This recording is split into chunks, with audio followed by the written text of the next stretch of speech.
So what's up? Magandang umaga ulit sa inyong lahat mga kamanok. So once again, this is Linyada ng Mamay at nandito ulit tayo upang sumagot sa inyong mga bawat katanungan na inilalagay dyan sa comment section. Gaya ng pangako ko sa inyo mga kamamay, gagawan ko po ng content dyan araw-araw. Mabigyan ko lamang kayo ng mabilisang kasagutan sa inyong mga bawat problema.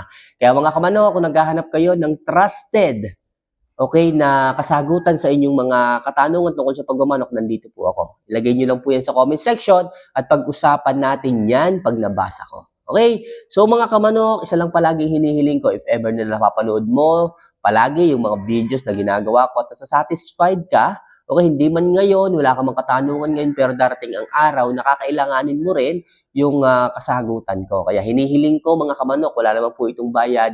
Don't forget to click the subscribe button, i-like yung video at mag-comment ka na rin ng katanungan mo tungkol sa pagmamanok. Kung nagawa mo na yan mga kamanok, simulan na natin ang napakaraming katanungan na dapat natin sagutin para sa inyo. Okay? So ang unang katanungan ay galing kay Jason Argente. Ayan, so idol, kamamay, may tips ka po ba sa manok na medyo masungit? Sana po mapansin idol. Okay? Pagdating po sa ating mga manok na medyo masungit, ang kailangan lang po nito is aruga. Aruga, anong ibig sabihin? Kailangan nabibigyan niyo po ito ng pansin. Every day, kailangan nahahawakan niyo po sila, nahihimas niyo po sila. So, nababago po yung mindset ng manok kapag nahahawakan po sila madalas.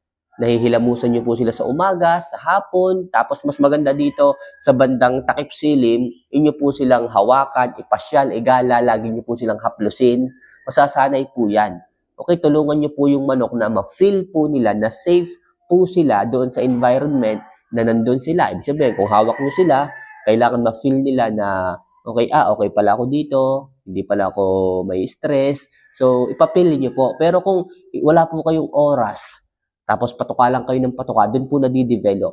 Aakalain po, iisipin po ng manok na palagi pong pumapasok kayo sa kanilang teritoryo kasi territorial po ang ating mga alaga. Okay, ngayon makikita ninyo once lumalapit kayo, medyo gumigiri-giri na. So sign po yun na masungit o nagsusungit na po yung manok. Anong dapat gawin natin? So bigyan natin ng atensyon. Hawakan po natin madalas, ating panggasin ng konti, himasin po natin ng konti para sa ganun nga po masanay sila sa ating paghawak sa kanila. So pag po sila ay ganun po araw-araw, nasasanay po sila na wala naman po tayong ginagawang nakaka-stress, babait din po sila or something na hindi na po sila magsusungit. Okay, pero kung nasa linyada po, especially yung mga blacks, mga hatches, minsan may mga sweaters, wala tayong magagawa dyan mga kamanok. Kahit ano pang gawin nyo dyan, kung nasa linyada, talagang mamanahin at mamanahin po yan ng ating mga pasisiw. Anong dapat gawin kapag gano'n? Dapat tayong mag-adjust, masanay na po tayo. Okay? So next question. Galing kay Chris Coraje. Ayan, mega shoutout sa iyo, idol.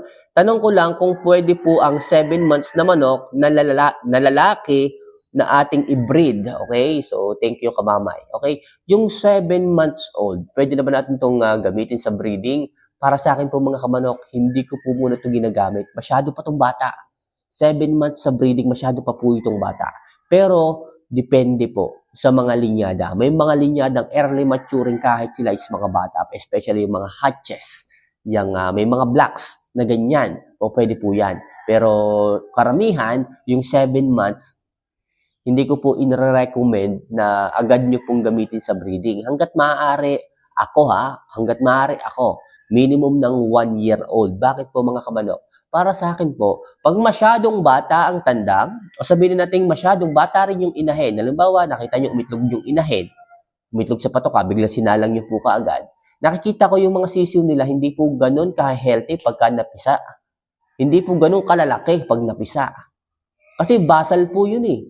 Simula pa lang yun eh. Hanggat maaari ako sa mga inahin ko, pag mga dumalaga ang mga yan, pullets, yung unang pangingitlog ng mga yan, hindi ko muna po sinasalang, hindi ko muna po pinapipisa. Inaantay ko po na sila is maglimlim muna, then after that limlim, okay, mapipisa, hinahayaan ko muna siya sa range. Kung lumaki yung mga sisiw, walang problema. Sa pangalawa, doon ko po sila pinupurga ulit, saka ko po ulit isinasalang sa breeding.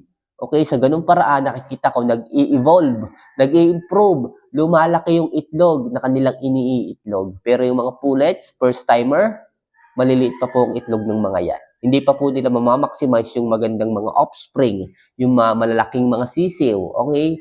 Kalimitan maliliit po talaga. At saka mahihina po. Madali pong tamaan ng sakit. Pero kapag sila is na nagamit na natin ng 2, 3 sa breeding, yan, dyan na po natin makikita yung magagandang pasisiw.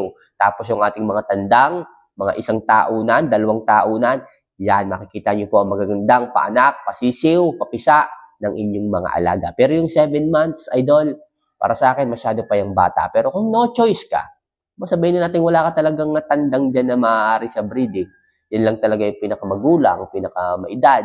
So, subukan mo na po. Pero para sa akin, kapag kaganyan, gamit ka na lang ng brood hen. Okay? Yung medyo maedad na inahin, para sa ganun sariwa po at maganda pa rin yung aanakin ng mga sisiw. Ibig sabihin, hindi galing yung sisiw sa batang inahin, hindi galing yung sisiw sa bata rin po na tandang. Sa madaling sabi, merong kontra. Okay? May kontra sila. Ang inahin mo, brood hen, medyo magulang, tapos tandang mo, medyo bata. Pag nag-anak po yan, magaganda pa rin. Okay? Pero kadalasan, pagka stag po ang inyong tandang, tapos brood hen po yung inahin, nagkakaroon po ng alam nyo na yun, kakaroon ng hindi kaagad fit sa breeding. Medyo magulang kasi Magulang kasi yung brood hen. Tapos yung stag ninyo, kung medyo alanganin pa, hindi pa ganun ka-matured, baka hindi rin po magtagumpay ang inyong breeding.